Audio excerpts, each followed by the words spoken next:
আল্লাহ রাসূল সাল্লাল্লাহু আলাইহি ওয়াসাল্লাম বলেন তাহাজ্জুদ নামাজ, হাদিসে আছে নবীজির জামানায় একবার সাহাবীরা বললেন একজন মুসলমানের ব্যাপারে, ইয়া রাসূলুল্লাহ, এই লোক সারা রাত ঘুমায় থাকে ফজর পর্যন্ত, কোনোদিন তাহাজ্জুদ পড়ে না।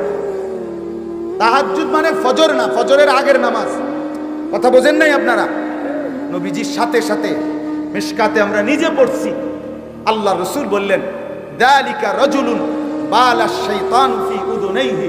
নবী বলেন তাহাজ্জুদ পড়ে না কখনোই, তাহলে তো এটা এমন একটা লোক যার দুই কানে শয়তান পেশাব করে দিয়েছে। আছে কিনা? শয়তান মুত্তা দিছে তার কানে। তাহলে যেই যুবক, যেই মুসলমান ছেলে মেয়ে নারী পুরুষ একটা বছর 6টা মাস কোনোদিন ফজরের নামাজ পড়ে না, নবীজির সামনে যদি এই ডাকাইতের কথা বলতো তো কি বলতো? নবীর সামনে যদি বলে ইয়া রাসূলুল্লাহ, আপনার উম্মতের এই ডাকাইতে 1 বছর কোনোদিন ফজরের নামাজ পড়ে না, তার ব্যাপারে আপনার মন্তব্য কি? তো রাসূল বলতেন, নবী শুনলে বলতেন, শয়তান তার পুরা শরীরে পায়খানা করে দিয়েছে।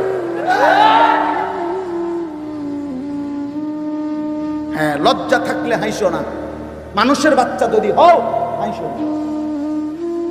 যদি মুসলমান মার ঘরে জন্ম নিয়ে থাকো, কেন সেজদা দিলা না? এই বেটা, কেন সেজদা দিলা না?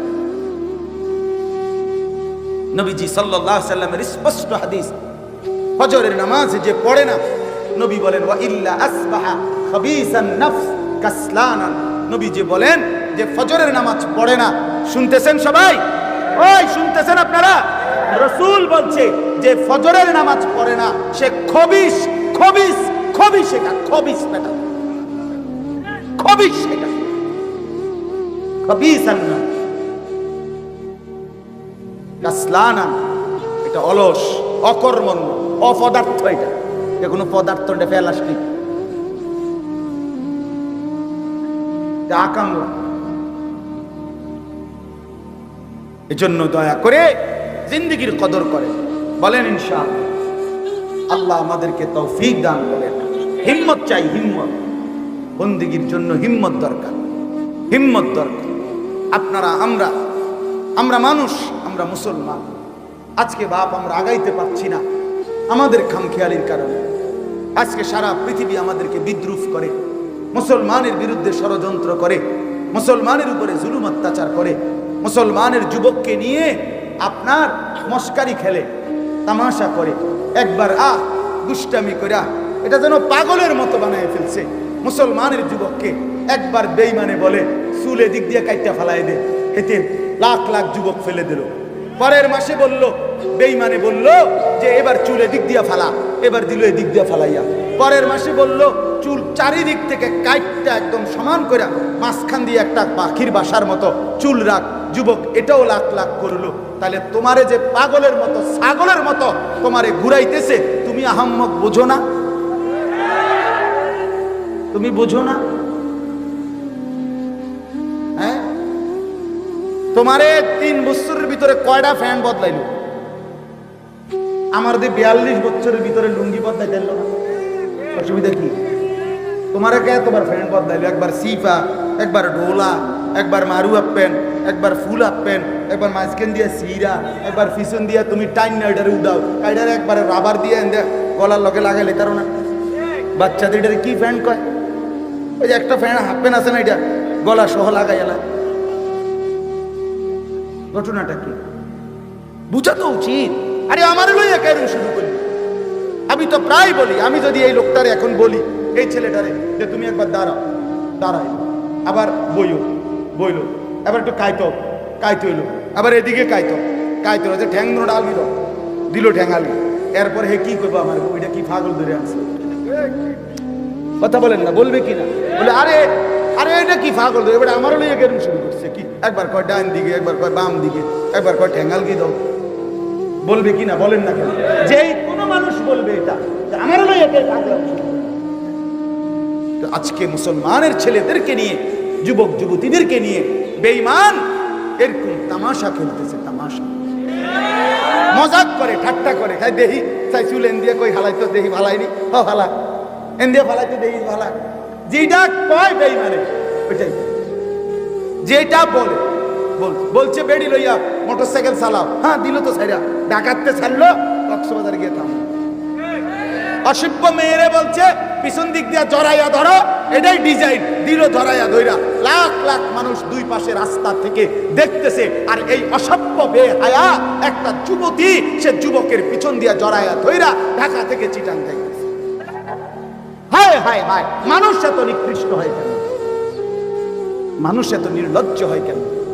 মানুষ এত বেহায়া হয় বলেন মিয়া? জিন্দেগি মানেই মোবাইল, জিন্দেগি মানেই ফেসবুক, জীবন মানেই ইউটিউব, জীবন মানেই এই বড় মোবাইল। আমরা পৃথিবীতে আসছি শুধু এই মোবাইলের জন্য ভাই। রাত নাই, দিন নাই, সকাল নাই, দুপুর নাই। আহা, কেমনে বললে বুঝবে? আমার মাঝে মাঝে পাগলের মতো অস্থির হয়ে যায় যে হায়, কেমনে বললে বুঝবে আমার সন্তানেরা, আমার বন্ধুরা, আমার ছেলেরা, আমার যুবক যুবতী বোনেরা, ভাইয়েরা কেমনে বুঝবে যে এটা তো তাদের জিন্দেগি শেষ করে দিচ্ছে, জীবন শেষ করে।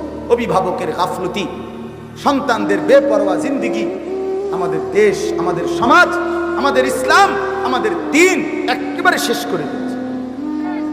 অভিভাবকও গাফেল, সবাই গাফেল, সবাই গাফেল। আল্লাহ আমাদেরকে মাফ করে দেন। এজন্য প্রিয় ভাই আমার, ফিরে আসেন, প্রত্যেকের কাছে অনুরোধ করছি, আল্লাহ তাআলার বন্দিগির দিকে ফিরে আসেন, ইবাদতের দিকে ফিরে আসেন। আল্লাহ তাআলা প্রত্যেককে তৌফিক দান করেন। আমি একটা আয়াত পড়ছি, আয়াতের তর্জমা বলি, তাইলে আমার কথা শেষ হয়ে যাবে ইনশাআল্লাহ। কোরআনুল কারীমের 9 নম্বর পারা, 7 নম্বর সূরা, সূরাটার নাম সূরা আরাফ। এই সূরার 157 নম্বর আয়াত। এই একটি আয়াত আমি তেলাওয়াত করেছি শুরুতে। এবার এই আয়াতের তর্জমাটা বলব। আগে পুরা আয়াতের ব্যাপারে দুইটা শিরোনাম বলি, সংবাদ শিরোনাম, শুরু কথা আগে শিরোনাম বলি। শিরোনামটা হলো এই: আল্লাহ তাআলা করবে রাসূলকে, আর ওয়াত্তাবাউন নূরাল্লাযী উনজিলা মাআহু, এবং যারা কোরআনকে অনুসরণ করবে আল্লাহ বলেন তাদের ফলাফল কি হবে।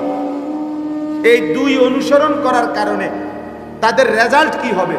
উলাইকা হুমুল মুফলিহুন, এরাই হবে সফল কৃতকার্য জান্নাতি। এই হলো পুরা আয়াতের সংবাদ শিরোনাম, মানে ছোট কথা। কথা বুঝছেন কিনা বলেন? তাইলে কি বুঝলেন? যে যারা রসুলকে অনুসরণ করবে এবং কোরআন অনুসরণ করবে, আল্লাহ বলেন তারা হবে কি? সফল। বলেন না কি? কৃতকার্য জান্নাতি। তারা কি হবে বলেন? মুফলিহুন। তারা কদ আফলাহাল মুমিনুন, যে আল্লাহ বলে মুমিনরা সফল। তো আল্লাহ পরে জিজ্ঞেস করেন, আল্লাহ সফলতা বলতে মানে কি? সফল কি? তারা আগের চাইতে ভাত মাছ বেশি খাবে নাকি?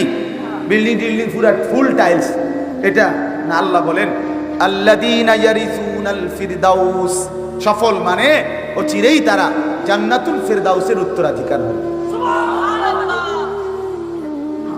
তাহলে সফলতা মানে জান্নাতি হওয়া। সফলতা মানে কি হওয়া বলেন না? আমরা বুঝি না, আমরা বুঝি না বাপ। আমরা বুঝি সফলতা মানে দুনিয়া অর্জন হওয়া। দুনিয়া অর্জন, যেটা তার 3 ছেলের বিদেশ পাঠাইছে, 4টা মেয়ে বিয়ে দিছে, বা 2 বিল্ডিং করছে, 4টা করে রুম, ভিতরে 2টা করে বাথরুম, টাইলস চলা। আগে পূর্বপুরুষ মাটিতে মুততে হবে, এবার জি ফুট নাই না ফুট টাইলসে মতে। অনেক বড় সৌভাগ্য না? কপাল, সান কপাল, টাইলসে মতে। এটা এত বড় নিয়ামত আর কি হতে পারে? বাবা সফল। অন্য মানুষে হেবড়া রে কয় আপনি কি? আপনি তো সেরে গেছে, উনি সেরে গেছে। কি লেগে সেরে গেছে? হেবড়া ওই যে 3 ফুট বিদেশ, মেয়েও বিয়ে দিয়ে ফেলছে, বিল্ডিংও করে লাইছে, আর সমস্যা কি? তাও না বুঝেন নাই কথা? আমরা মনে করি উনি সারিয়া গেছে, উনি সফল, উনি কৃতকার্য। আমি যদি প্রশ্ন করি, আপনার 3 ছেলে 3 জন নামাজ পড়ে তো? আমি যদি প্রশ্ন করি, আপনার 3 ছেলে বহির্বিশ্বে ইনকাম যে করে শতভাগ হালাল? আপনার 3 ছেলের বউ পর্দা করে তো? আপনার 4টা মেয়ে বিয়ে দিছেন, শ্বশুর বাড়িতে তারা নামাজ পর্দা ঠিকমতো করে তো? নায়নাথপুর ছেলে পেলে সবাই আল্লাহর কোরআন করতে পারে তো? তখন আর কোনো জবাব আসবে না। তখন আর কি আসবে না? জবাব আসবে। তো সফলতা কিভাবে হলো? সফলতা কিভাবে হলো? এই জন্য বাপ আমার, এক মুসলমান পরিচয় দিলে, আমরা যদি নিজেকে পরিচয় দেই মুসলমান, আমরা যদি বলি আমি মুসলমান, খোদার কসম, তাইলে আমাদের সফলতা দুনিয়া অর্জন না। দুনিয়া অর্জন হইলে সফল হয় না। দুনিয়া অর্জন হইলে যদি সফল হতো, তো সমস্ত কাফের বেঈমান তারা 1 নম্বরে সফল। কারণ আজকের পৃথিবীতে এখনো গোটা পৃথিবীর মুসলমান একত্র হয়ে কামাই রোজগারি করলে ইউরোপ আমেরিকার 2-4-10 জনের টাকার সমান হবে। আমরা যখন 10 তলা বিল্ডিং দেখে মনে করি বেটা বিরাট বড় লোক, ইউরোপ আমেরিকা এগুলা গণা তো ধরে না, গণা তো ধরে। আমি আপনার ওই আমার যেই প্রাইভেট কার, এটা জাপানি মডেলের গাড়ি, মানে সবচেয়ে কম দামি গাড়ি জাপানি মডেলের মধ্যে, প্রোবক্স। এটা হলো সব জাপানি মডেলের প্রাইভেট কারের মধ্যে সবচেয়ে কম দাম, যেটা 8,60,000 টাকা দিয়ে আমি কিনছি। তো আমি পরে খবর নিলাম, এটা হইলো ওই দেশে তারা তাদের বাজার খরচা টরচা মালটা, হ্যাঁ, এবং ছাগল টাগল লইয়া এটার ভিত্তি করে মাল নেয়। এইটা হইলো আমি চলি, বেল আসেনি কোনো, ফাতরামি করে কথা বলেন না কেন? মানে যেটি দিয়ে হারা কি করে, আপনার এই ফাঙ্গাস তেলাপিয়া ধন্যতা কাঁচামরিচ নেয় ভাই। তাইলে দুনিয়া নিয়ে অহংকার করার কোনো লাভ নেই, কোনো লাভ। আরো কামাই করলেও দুশ্মনের বেঈমানের দুনিয়ার মাল আর সম্পদের মতো মুসলমান ধারে যাইতে পারবে না। কেন পারবে না? প্রশ্ন হলো, রব্বুল আলামিনের ওয়াদা, দুনিয়া আমি আমার ইমানদার বান্দাদেরকে পূর্ণ দেব না। কথা বলেন না কেন? আল্লাহ নিজে বলছে আমি দেব না বেটা, আমি আমার ইমানদার বান্দাকে জান্নাতে আখিরাতে পূর্ণ নিয়ামত দেব। সেদিন তারা ফালা তা'লামু নাফসুম মা উখফিয়া লাহুম মিন কুররাতি আ'য়ুন, দেখবে জান্নাতের নিয়ামত, এক এক নজরে চোখ ঠান্ডা হয়ে যাবে, চোখ ঠান্ডা হয়ে যাবে। তো এজন্য বললাম, সফলতা আখিরাত, সফলতা জান্নাত, সফলতা ডান হাতে আমলনামা পাওয়া, সফলতা কবরে 3টা প্রশ্নের জবাব ঠিক মতো দিতে পারা, সফলতা হাসরের ময়দানে মিজানের পাল্লায় নেকি ভারী হওয়া, সফলতা ফুলসিরাত বিজলির মতো পার হওয়া, সফলতা অনন্তকালের জান্নাত লাভ করা, সফলতা আল্লাহ তাআলার দিদার নসিব হওয়া, সফলতা রব্বুল আলামিনের সন্তুষ্টি লাভ করা। ওয়া রিদওয়ানুম মিনাল্লাহি আকবার। আল্লাহ বলেন আমার সন্তুষ্টি সেটাই হচ্ছে সবচেয়ে বড়, সবচেয়ে বড়। ফামান যুহজিহা আনিন নার ওয়া উদখিলাল জান্নাহ ফাকাদ ফাজ। রব্বুল আলামিন বলেন, যাকে জাহান্নাম থেকে মুক্তি দেয়া হলো, অতঃপর যাকে জান্নাতে ঢুকানো হলো, ফাকাদ ফাজা। রব্বুল আলামিন কোরআনে বলেন, সেই কেবল সফল হলো। ফাকাদ ফাজা, ফাজা আল ফাউজ, সেই কেবল কি হলো? তাইলে রব্বুল আলামিন বললেন, জাহান্নাম থেকে মুক্তি পেলে জান্নাতে প্রবেশ করলে সফল হয়, এর আগে বন্ধু সফল হয় না। ওয়াকালুল হামদুলিল্লাহিল্লাযী আযহাবা আন্নাল হাযান। রব্বুল আলামিন বলেন, হাসরের ময়দানে আমার বান্দা যখন জান্নাতি হবে আর জান্নাতের মধ্যে ঢুকবে, জান্নাতের নাজ ও নিয়ামত এক নজর দেখে আমার বান্দা বলবে, আল্লাহ আপনার সব প্রশংসা, আজকে আমার জীবন থেকে সমস্ত চিন্তা জীবনের তরে দূর হয়ে গেল। সফলতা সেদিনই মিলবে, সফলতা যেদিন জান্নাত মিলবে, যেদিন জান্নাত মিলবে, যেদিন রব্বুল আলামিনের সন্তুষ্টি মিলবে, রব্বুল আলামিনের সন্তুষ্টি মিলবে। আল্লাহ তাআলা কোরআনুল কারীমের মধ্যে বলছে, আমি আমার বান্দাকে জান্নাতে নেয়ামত দিতেই থাকবো, দিতেই থাকবো, দিতেই থাকবো, দিতেই থাকবো। ফেরেশতা কেবল বলবে আর লাগবে নি, আর লাগবে নি। বান্দা বলবে না আর লাগবে না। আল্লাহ বলবে আরো দাও, আরো দাও, আরো দাও, আরো দাও, আরো দাও, আরো দাও। শেষ পর্যন্ত বান্দা বলবে ফেরেশতা ভাই কইলাম তো আর লাগতো না, আর কিত্তা দাও। ফেরেশতা বলবে রব্বুল আলামিন আপনার জান্নাতি বান্দা বলতেছে আর লাগবে না, আর চাচ্ছে না। আল্লাহ বলবে না ফেরেশতা ওয়ালাদাইনা মাজিদ, আমার কাছে আরো আছে, আরো আছে, আরো আছে। এবার ফেরেশতা বলবে আল্লাহ এবার তাইলে কি দিবেন আপনি, আর কি দিবেন? তো রব্বুল আলামিন বলবে ফেরেশতা আমার ৭০,০০০ নূরের পর্দা সরায়া দাও, এবার জান্নাতি বান্দা আমাকে দেখবে, আমি তাকে দেখব।